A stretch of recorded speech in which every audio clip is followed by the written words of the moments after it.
On a chilly night in Riverside City, a 12-year-old African-American boy trudged home, his stomach growling and his hoodie too flimsy to fend off the icy wind. But when he spotted an elderly white man trembling alone on a park bench, disoriented and lost, he made a decision that would alter everything. Inviting the stranger into his modest apartment, he shared warmth, food, and kindness, even though he had little to spare. Unbeknownst to him, the old man's son would pave the way to a future he never imagined. The wind sliced through Marcus's skin as he tugged his thin hoodie closer, his fingers numb from the cold. He walked with his head low, his worn sneakers offering little protection from the rough pavement, each step sending a sharp pain through his feet. The streets of Riverside City were lined with weary buildings, their paint peeling like old wounds, illuminated faintly by the amber glow of street lamps. It was a part of town people avoided, where buses ran late, grocery stores overcharged for spoiled goods, and landlords ignored repairs, knowing the residents couldn't afford to move. Marcus, 12 but burdened with the responsibilities of someone much older, clutched a small burlap bag over his shoulder. It was nearly empty, save for a few crumpled cans he had scavenged from the sidewalk. Barely worth $1 at the recycling center, but perhaps enough for a slice of bread from the corner store. He had learned to stretch meals, to endure the persistent hunger that had become a constant companion rather than a fleeting fear. As he passed the corner of West Monroe and 18th Street, a group of kids from Fairview Middle School stood under the awning of a brightly lit coffee shop, their voices cutting through the night like knives. Marcus didn't need to look up to feel their stares, the smirks twisting their lips. "Hey, look, it's the little garbage collector," one of them taunted. A tall boy named Jake, his blonde hair neatly styled, his coat heavy and expensive. "Find anything good today? Maybe a new pair of shoes." Laughter erupted from the group. Marcus clenched his jaw, but kept walking. He knew better than to respond. Kids like them, who had never gone to bed hungry, never had to scrounge or change, would never understand. Another voice, softer but equally cruel, chimed in, "Maybe if you smile, someone will toss you a few pennies." "Or maybe not," Jake sneered. "Nobody tips street rats." Marcus's stomach churned, but he didn't slow down. He had learned long ago that fighting back only made things worse. His mother had warned him about boys like them. "You don't get to make mistakes the way they do," she had said once, her voice low and firm. A black boy standing up for himself is always seen as trouble, no matter how right he is. He turned the corner, leaving their laughter behind. His pace quickened, his hands tightening into fists inside his hoodie. He wished, just once, that he could make them understand what it felt like to go home to an apartment where the heat had been off for weeks, to watch his mother work herself to exhaustion for pennies, to have his 6-year-old sister ask if they would eat tomorrow and not know the answer. He hadn't planned to stop, but his feet carried him to the park, drawn to the quiet under the dim street lights. The city buzzed beyond the iron gates. Cars honking, voices calling. But inside the park, everything was still. The swing set creaked in the wind. The trees rustled softly, and for a moment, Marcus just stood there, breathing, letting the silence envelop him. Then he saw him. The old man sat hunched on a weathered bench, his thin jacket barely covering his frail body. His white hair was disheveled, the wind tugging at it like restless fingers. His age-spotted hands trembled in his lap, and his pale, deeply lined face wore an expression of quiet confusion. He wasn't moving, wasn't looking at anything in particular, just staring at the ground as if trying to recall something that had slipped away. Marcus hesitated, his instincts telling him to keep walking. This wasn't his problem. He had enough to worry about. An empty stomach, overdue bills, a mother who worked herself to exhaustion, a sister who needed more than he could give. But something about the man, so small, so lost, made him pause. He stepped forward, clearing his throat. "Sir." His voice felt too loud in the stillness. The old man didn't react. Marcus tried again, softer this time. "Hey, are you okay?" Slowly, the man lifted his head. His pale blue eyes met Marcus's with a flicker of recognition, then clouded over again like fog rolling in. His lips parted, his breath uneven. I don't know," he murmured, his voice barely audible. Marcus frowned, glancing around the park. It was nearly empty. No one else seemed to notice the old man sitting there, shivering, lost in whatever place his mind had taken him. Marcus could see it now. How the man's clothes, though old, were once expensive. How his shoes were polished but scuffed from wandering. He didn't belong here. Do you know where you're supposed to be? The man blinked slowly, his gaze unfocused. I was with someone, I think, but I can't remember. His voice cracked, his fingers twitching in his lap as if trying to grasp something invisible. His entire body trembled, not just in the cold, but from something deeper, something Marcus couldn't name. Marcus clenched his jaw, his mind racing. He had no idea what to do. He should call someone, but he didn't have a phone. He could find a cop, but what if they didn't care? What if they treated this man the way they treated so many people in this neighborhood? As an inconvenience rather than someone in need. His stomach growled, reminding him of the single slice of bread waiting for him at home. He was starving. His mother and Lila were waiting. He didn't have time for this. But then he looked at the man again, the way his hands clutched his thin jacket, as if that alone could keep the cold out, the way his lips were turning pale. Marcus exhaled, his breath visible in the cold air. He had been cold before. He knew what it felt like when it seeped into your bones, when you shivered so hard your muscles ached. And he knew hunger too. He knew what it was like to feel empty, to be invisible, to be ignored. His mother's voice echoed in his mind. Be better than the world is to you. Marcus sighed, pulling off his hoodie and stepping closer. Here, he muttered, draping it over the man's shoulders. The old man looked at him, startled, and something in his face shifted, not quite understanding, but something close to gratitude. Marcus swallowed hard. Come on, he said before he could change his mind. It's too cold to be out here. You can... He hesitated, his fingers gripping Marcus's sleeve. You can come home with me for the night. The man stared at him, blinking slowly. Home. Marcus nodded, ignoring the voice in his head screaming that this was a bad idea. Just for the night, he clarified. You need a place to stay, and I... He hesitated again, then sighed. I can't just leave you here. For a long moment, the old man didn't move. Then, slowly, he reached out, his fingers gripping Marcus's sleeve like a child afraid of getting lost. Marcus's chest tightened.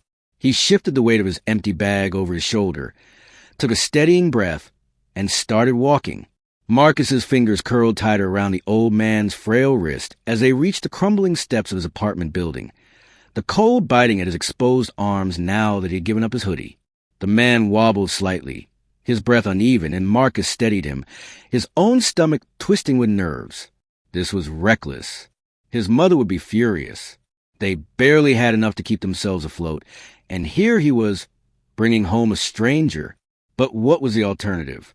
Leaving him out there to freeze. The stairwell reeked of dampness and stale cigarette smoke as Marcus guided the man inside. Their footsteps echoed on the cracked tile floor. He paused at the door, taking a deep breath, before pushing it open. The dim light of a flickering bulb illuminated the small, cluttered space. His mother sat at the kitchen table, hunched over a stack of papers. Probably bills. Her dark curls were disheveled, exhaustion etched into her face. Mia sat cross-legged on the couch, her small hands clutching a worn picture book. Sarah looked up, her tired eyes narrowing with confusion. She stood abruptly, her gaze shifting from Marcus to the frail man beside him. Marcus, she said slowly, her voice tinged with disbelief. Who is this? Marcus swallowed hard, stepping forward slightly, positioning himself between his mother's wary gaze and the old man's trembling frame. I found him at the park, he said, trying to keep his voice steady. He was alone, freezing. He doesn't remember where he's supposed to be. He shifted uncomfortably under her stare. I couldn't just leave him there. Sarah's expression flickered between frustration and something softer, something Marcus recognized. It was a part of her that still believed in kindness, even when the world had given her every reason not to. She sighed, rubbing a hand over her face. Marcus, we don't have... She stopped herself, looking at the man again. He was shivering, his hands twitching at his sides, his lips pale. He looked so small. A long pause settled over the room before she exhaled deeply, her voice gentler now.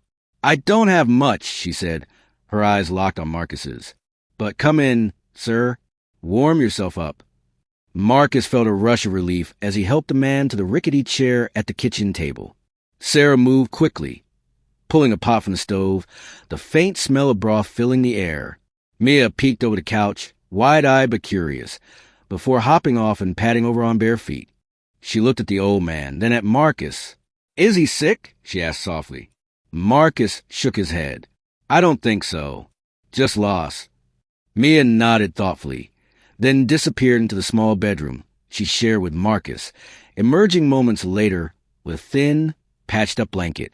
She draped it carefully over the old man's lap, her tiny fingers smoothing the fabric like she was tucking in one of her dolls. "There," she whispered. The old man blinked at her, something shifting in his expression, something fragile and overwhelmed. His lips parted, but no words came out. Sarah placed a steaming bowl of soup in front of him, the broth thin but warm, a single piece of bread resting on the side of the dish. She set another in front of Marcus, her brows knitting together when he only took half the bread, sliding the rest onto the old man's plate. He wasn't hungry anymore. The tightness in his chest had pushed the feeling away. The man lifted a spoon with a trembling hand, taking a slow sip. Then he just sat there, staring at the bowl like it was something he had forgotten existed. His fingers gripped the edge of the table, knuckles white. Then quietly he whispered, "Thank you." Sarah's gaze softened. Marcus chewed the inside of his cheek, something twisting in his stomach. He had seen that look before. The way people's faces change when they realize someone had been kind to them, when they hadn't expected it. The old man wasn't just cold. He wasn't just lost. He had been invisible, but not tonight. Tonight he was home. The apartment had fallen into silence, the kind that felt heavier than the air itself. The old man, Henry, as Marcus had decided to call him for now, had finally drifted off on the couch, his frail body curled beneath Mia's tattered blanket. His breathing was steady, though his hands twitched slightly even in sleep, like his mind was still restless, still lost in the fog that had taken his memory. The dim glow of the kitchen light flickered over his lined face, casting deep shadows that made him look even smaller, even more fragile. Marcus sat cross-legged on the floor beside the couch, exhaustion pressing at the edges of his mind, but something kept him awake. Maybe it was the way Henry had looked at them during dinner, like he couldn't believe he was being taken care of. Maybe it was the way his mother had silently pulled out an extra pillow without saying a word about how they barely had enough as it was. Or maybe it was a thought that somewhere out there, someone had to be looking for him. His gaze drifted to Henry's wrist, where a thin silver bracelet caught the weak light. It looked expensive but worn, like it had been there for years. The metal was slightly scratched, the edges dull from time, but something about it stood out. Leaning in closer, Marcus squinted, his fingers brushing against the cool surface. There, etched faintly into the underside of the band, was a series of numbers. A phone number.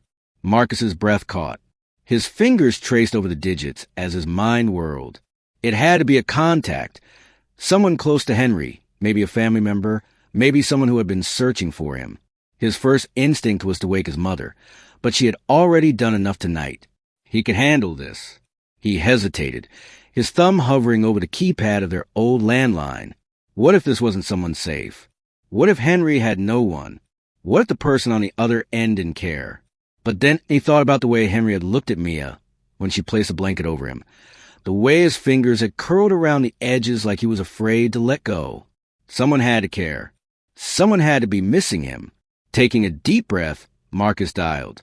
The phone rang once, twice, 3 times. Then, "Hello?" A man's voice, sharp and urgent, cut through the receiver. Marcus hesitated, glancing at Henry before speaking. Hi. I think I found someone who belongs to you." A pause. Then the voice sharpened. "Who is this?" "My name's Marcus," he said carefully, gripping the phone tighter. "I found an old man at the park. He was alone. He didn't know where he was, and he didn't remember much. He had this bracelet, and it had this number on it." The silence on the other end of the line was thick, like the man had stopped breathing altogether. Then, a sharp inhale. "Oh, my God!" Marcus flinched at the raw desperation in his voice. "Where is he? Is he okay? Is he hurt?" The words tumbled out in a frantic rush. "Please tell me where he is." "He's safe," Marcus assured him quickly, his eyes flicking to Henry, still sleeping soundly on the couch. "He was freezing when I found him, so I brought him home. He's resting now." The man on the other end exhaled shakily. When he spoke again, his voice was thick with emotion. "His name is Henry Whitmore. He's my father. He paused, this time filled with something heavier. He has early-stage dementia. He gets confused sometimes. I took him to the park today for some fresh air, and I turned my back for 1 second to take a call. When I turned around, he was gone." Marcus closed his eyes, the weight of it settling deep in his chest. Henry wasn't just some old man lost in the cold. He was someone's father, someone's family. "I've been looking for him for hours," the man continued, his voice breaking. "I thought he cut himself off, like he couldn't even bear to say what he had feared." Then, steadier now, "Where are you?" "I'm coming to get him." Marcus hesitated. He wasn't used to trusting strangers, wasn't used to giving out his address to people he didn't know, especially someone who sounded like they came from a world far removed from his. But this man, he didn't sound like someone pretending to care.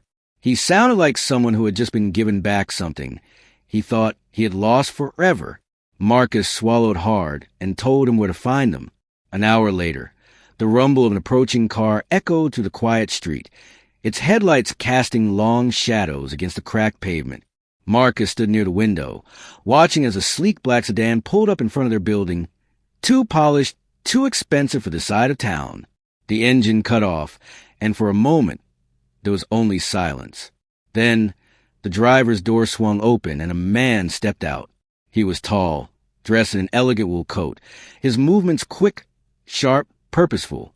His face, though composed, carried the weight of worry, his eyes scanning the dimly lit street before locking onto the door to Marcus's apartment. Marcus swallowed hard.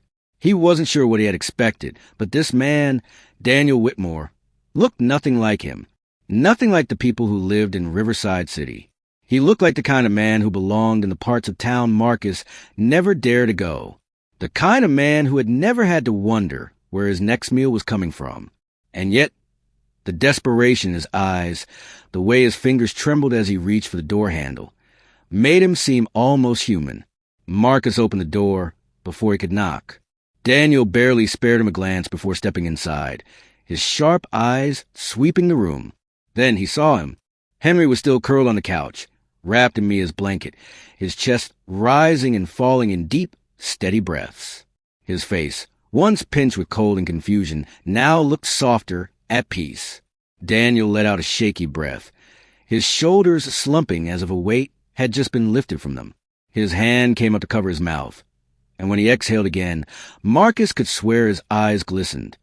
"Oh, thank God," Daniel whispered, stepping closer. He knelt beside the couch, his fingers hovering just above his father's shoulder, hesitant, like he was afraid that touching him would wake him, would shatter this fragile moment of relief. Marcus stood to the side, hands shoved into his pockets, unsure of what to say. He felt Mia press against his leg, her tiny fingers curling into the fabric of his pants, as she watched the scene unfold with wide, curious eyes. Daniel finally turned toward them, his gaze landing on Marcus. For the first time, he really looked at him, looked at the too-thin hoodie, the way his shoes barely held together, the apartment that, despite its warmth, was undeniably small, undeniably struggling. He straightened, then, without warning, reached out and clasped Marcus's hand in both his own. His grip was firm, but not overpowering, his voice thick with emotion. "Thank you," he said, his words quiet but heavy. You saved him." Marcus shifted, uncomfortable with the intensity of it. He shook his head. "I just did what anyone would do." Daniel's expression changed, something unreadable flickering in his eyes. "No," he said, his voice steady, certain. "Not everyone would." A long silence stretched between them. Daniel glanced at his father again, exhaling before reaching into the inside pocket of his coat. A moment later, he pulled out a thick white envelope and extended it toward Marcus's mother, who had been standing silently in the kitchen, watching everything unfold. She stiffened immediately, her arms crossing over her chest. "I can't take that," she said, her voice firm but not unkind. "We don't take handouts." Daniel's lips quirked upward, something almost amused in his expression, but his voice remained gentle. "It's not a handout," he said simply. "It's a thank you. A real one." Marcus watched as his mother hesitated. He could see the way her fingers twitched, the way her jaw clenched slightly, the same way it always did when she was caught between pride and necessity. But then she glanced at Marcus, at Mia, at the flickering light above them, and something in her shifted. Slowly, almost reluctantly, she reached out and took the envelope. Daniel gave a small nod, then looked back at Marcus. "And you," he said, his voice softer now, "are you in school?" Marcus froze. His stomach twisted. He glanced at his mother, who looked away. Daniel's gaze sharpened, as if he already knew the answer. "Do you want to be?" Marcus's throat felt tight. He wanted to say yes. God, he wanted to say yes. But wanting something didn't make it possible. He cleared his throat, shrugging. "I mean, yeah, but we don't exactly have—" Daniel cut him off with a small smile. "You do now." Marcus's mouth opened, but no words came out. "I'll cover it," Daniel continued, his tone leaving no room for argument. "Tuition, supplies, whatever you need. All I ask is that you keep doing what you're doing. Keep working hard.